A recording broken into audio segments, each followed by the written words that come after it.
Hi. I got a highly selling program, very successful program, problem solving technique. उस programme के अंदर मैं participant को कहता हूं to be a very good problem solver, to be an effective problem solver, you must observe, don't just see. Don't just see, observe. सिर्फ देखिए ना, ऑब्जर्व करें. अब कंफ्यूज, क्या फर्क है in seeing and observing? Can you tell seeing and observing में क्या फर्क होता है? ओके, मैंने कहा ओके, एक छोटे से एग्जाम्पल के द्वारा मैं आपको अभी समझा देता हूं what's the difference between seeing and observing. Taj Mahal गए, हाथ से गए हैं, हाथ खड़ा करो जो जो गए हैं. ओके, 30 में से 20 लोग हाथ उठाते हैं, मैं गया हूं, wonderful.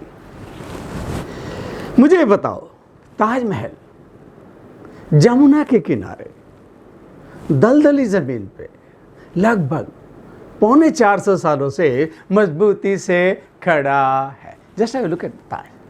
Look at this image of Taj standing strongly on a marshy very weak soil for almost 375 years.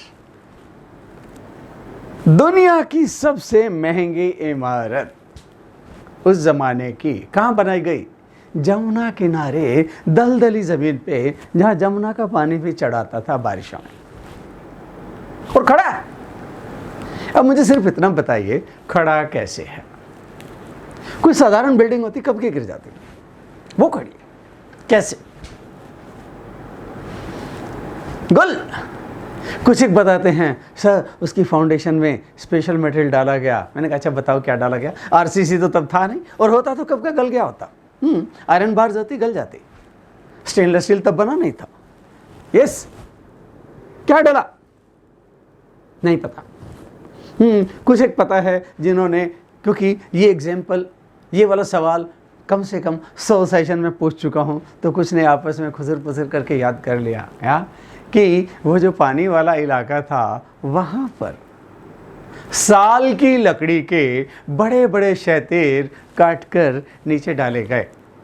उस लकड़ी की एक विशेषता है, वो जब तक पानी में रहती है वो गलती नहीं. उसके ऊपर मार्बल के स्लैब डाले. ये तो हुआ चलो पानी वाला हिस्सा.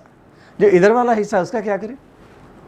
सॉइल तो वहाँ की दलदली है, मार्शी है, उसको कैसे हैंडल किया? बहुत गहरे कुएं खोदे गए थे. उसके बीच में राख और चूना की भराई हुई. इस तरह से उस जमीन को एक तरह का सॉलिड टच दिया गया. और फिर जहां बात बनती नहीं दिखी तो फिर क्या किया? चांदी पिघला के स्लैब बना के उससे इंटरलॉकिंग की.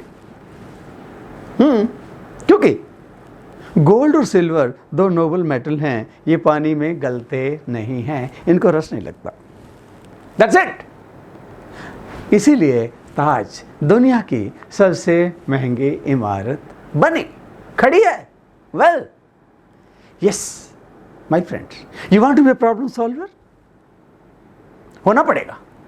अगर आप लीडरशिप का रोल एक्सपेक्ट करते हैं, दूसरे मेरी इज्जत करें, वेल आपकी फैमिली आपकी तब इज्जत करेगी जब आप प्रॉब्लम सॉल्वर हो गए उनके लिए. ऑफिस में आपके जूनियर तब आपकी इज्जत करेंगे जब आप उनके लिए प्रॉब्लम सॉल्वर होंगे. सोसाइटी में, समाज में आपकी इज्जत केवल तब होगी जब आप प्रॉब्लम सॉल्वर होंगे. तो प्रॉब्लम सॉल्वर का माइंडसेट कुछ अलग होता है. He just doesn't see, he observes. या और उसकी ऑब्जर्वेशन पावर थोड़ी सी स्ट्रांग होती है. वो जब देखता किसी चीज को थोड़ा पता लगाने की कोशिश करता है, ये प्रोसेस कैसे काम करती है, इसमें इनपुट क्या है, ये मशीन चलती कैसे, ये प्रक्रिया कैसे काम करती है, ये डिपार्टमेंट कैसे चलता है, ये ऑर्गेनाइजेशन कैसे चलती है. हाँ फाइन, ये बड़ा डिफरेंस है. बहुत गहराई में जाके सोचता है प्रॉब्लम सॉल्वर. यही फर्क है सीइंग एंड ऑब्जर्विंग में. बहुत पुरानी बात है. बहुत बार मैं जापान गया. एक बार वहां जाकर मैंने क्या देखा, जाके होटल में गया, सामान रखा, टीवी खोला. इंडिया में देखता नहीं, लेकिन वहां जरूर देखता हूं. लोकल क्या चल रहा है पता होना चाहिए. टीवी न्यूज़ दे रहा था कि क्या हुआ उस दिन, एक बच्चा स्कूल से लौटा, स्कूल की बस ने उसको ड्रॉप किया, अपनी सोसाइटी के गेट पे पहुंचा। तो क्या सारा का सारा लगभग मल्टी स्टोरी है।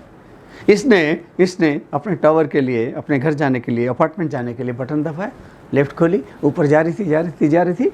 बीच रास्ते लिफ्ट की केबल की वायर रोप वो टूटी और लिफ्ट धड़धड़ाती नीचे आई और ये बच्चा लगभग 15 साल का मर गया। और जापानीज मीडिया ने शोर मचाना शुरू कर दिया, क्योंकि जो जापान के लोकल मैन्युफैक्चरर हैं, हिताची, तोशिबा, मित्सुबिशी, ये बहुत बड़ी कंपनीज हैं। और ये लिफ्ट बनी थी थाइसेनक्रुप जो एक जर्मन कंपनी है। इन्होंने शोर मचाना शुरू कर दिया कि थाइसेनक्रुप के डिज़ाइन अनसेफ हैं। इमीडिएटली थाइसेनक्रुप जापान ने जर्मनी में मैसेज भेजा कि ऐसे डिज़ास्टर हो गई है, now Japan is important market for them. और इमीडिएटली एमडी ने डिसाइड किया कि वहाँ पर आएगा, और अगले दिन MD was there, he reached, accident site पे गया।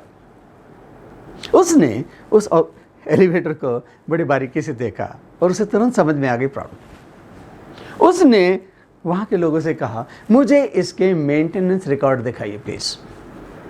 और बड़ी इंटरेस्टिंग चीज़ सामने आई, 3 साल से उस लिफ्ट की कोई मेंटेनेंस नहीं हुई थी। अगर आप मल्टी स्टोरी में रहते हैं तो आपको पता होना चाहिए, अगर एलिवेटर है आपके पास तो एलिवेटर का एनुअल फिटनेस सर्टिफिकेट लेना ज़रूरी है। ये दुनिया के हर एक मुल्क में ज़रूरी है। जापान जैसा कंट्री नहीं लिया था, वायलेशन हर जगह। और उसने फिर प्रेस स्टेटमेंट दी, क्या, this accident is not because of our design और our equipment, problem is because of poor maintenance. 3 साल से इसकी कोई मेंटेनेंस नहीं हुई। So I am sorry to say, या we are not responsible for it, although I feel sorry for the family, लेकिन इसमें हमारा कोई रोल नहीं है। And he left and he went back. My friends, that's a difference between seeing and observing. Junior staff couldn't do that. उसने किया long back. I went to Pavagadh, Gujarat में बड़ौदा से आगे हालोल से थोड़ी सी आगे पावागढ़ पड़ता है। 2800 फुट ऊंची एक पहाड़ी है, वहाँ पर देवी का मंदिर है। रोपवे ट्रॉली जाती है, मैं भी जाता हूँ, जब मुझे टाइम मिलता है मैं ज़रूर जाता था।